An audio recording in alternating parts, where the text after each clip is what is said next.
یہ ایک ایسا گناہ ہے جس کی وجہ سے انسان آخری وقت میں کلمہ بھول جاتا ہے. اس کو چھوٹا گناہ نہ سمجھیں. نظر کی بد پرہیزی انسان کے لیے بہت نقصان دہ ہے.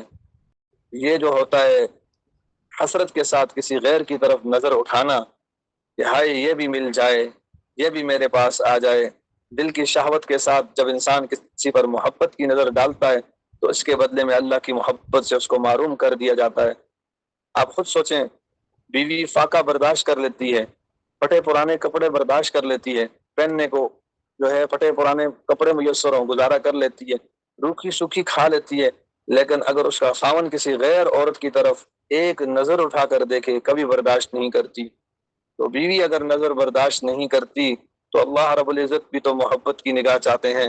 وہ کیسے برداشت فرمائیں گے کہ میرا بندہ اور میری بندی جو ہے کسی غیر کو دل میں بسائیں، کسی غیر کے ساتھ تعلقات رابطے رکھیں. بیوی اگر خاوند کو غیر کی طرف نظر ڈالتا دیکھے تو بولنا چھوڑ دیتی ہے، ناراض ہو جاتی ہے. تو اللہ تعالیٰ بھی اس چھوٹے سے عمل کی وجہ سے بندے سے ناراض ہو جاتے ہیں. محبت ایسی چیز ہے، یہ محبت کا معاملہ بہت نازک ہوتا ہے. چونکہ محبت میں غیرت ہوتی ہے اس لیے اس کی وجہ سے بیوی گھر چھوڑ کے چلی جاتی ہے. یہ غیر کی طرف دیکھتا کیوں ہے، اور کہتی بھی ہے کہ میں تیری ساری غلطیاں برداشت کر سکتی ہوں لیکن یہ نہیں برداشت کر سکتی کہ تو غیر کی طرف دیکھے. حسن بصری رحمۃ اللہ علیہ فرماتے تھے کہ ہمیں توحید ایک دھوبن نے سکھائی. کسی نے کہا وہ کیسے حضرت؟ فرمایا کہ ہمسائے میں دھوبی رہتا تھا. میں رات میں گرمی کے موسم میں چھت پر سویا ہوا تھا. مجھے ہمسائے میں میاں بیوی میں کچھ تلخ کلامی تو تکرار ہوتی محسوس ہوئی. کہتے ہیں میں نے ذرا غور کیا تو بیوی شوہر سے کہہ رہی تھی میں نے تمہاری وجہ سے اس گھر کے اندر بھوک کو برداشت کیا، پیاس کو برداشت کیا، تنگی کو برداشت کیا، ہر چیز کو برداشت کرتی ہوں. میں تمہاری خاطر اور بھی بہت کچھ تنگی برداشت کر سکتی ہوں، لیکن اگر تم چاہو کہ میرے سوا کسی غیر کی طرف نظر اٹھاؤ میں یہ نہیں برداشت کر سکتی. فرماتے ہیں کہ قرآن پاک میں نے نظر دوہرائی تو میری نظر سے اس آیت پر آ کر، اس آیت مبارکہ پر آ کر رکتی میری نظر کہ اللہ تعالیٰ فرماتے ہیں ان اللہ لا یغفر ان یشرک بہ ویغفر ما دون ذلک لمن یشاء. میرے بندے جو بھی گناہ لے کر آؤ گے میں سب معاف کر دوں گا، لیکن میری محبت میں کسی کو شریک کرو گے یہ گناہ میں معاف نہیں کروں گا. نبی علیہ الصلوۃ والسلام نے ارشاد فرمایا النظر سہم من سہام ابلیس مسموم، کہ نظر شیطان کے تیروں میں سے ایک زہریلا تیر ہے. من ترکہا بخافتی ابدلتہ ایمانا یجد حلاوتہ فی قلبہ.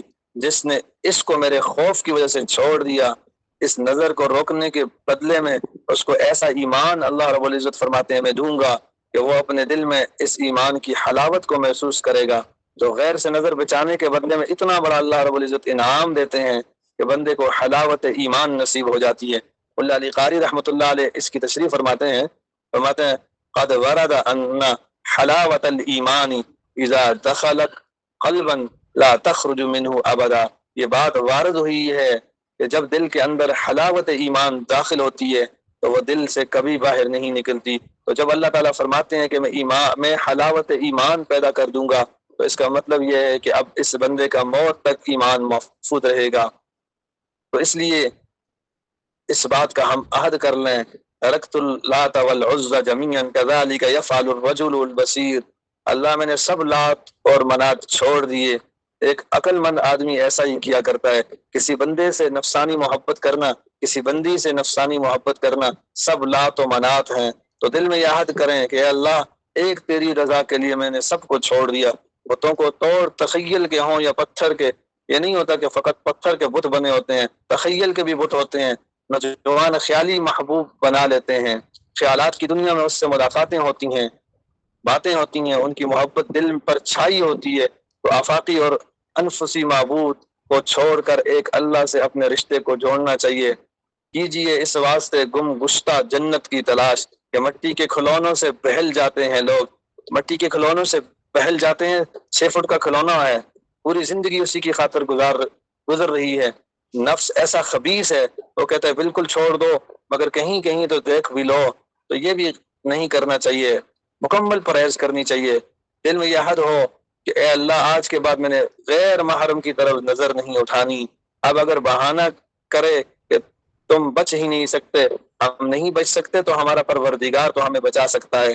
اللہ پر کیوں نہ نظر دوڑائیں، وہ پروردگار رحمت فرمائے گا اور یہ مشکل کام آسان کر دیں گے ہمارے لیے۔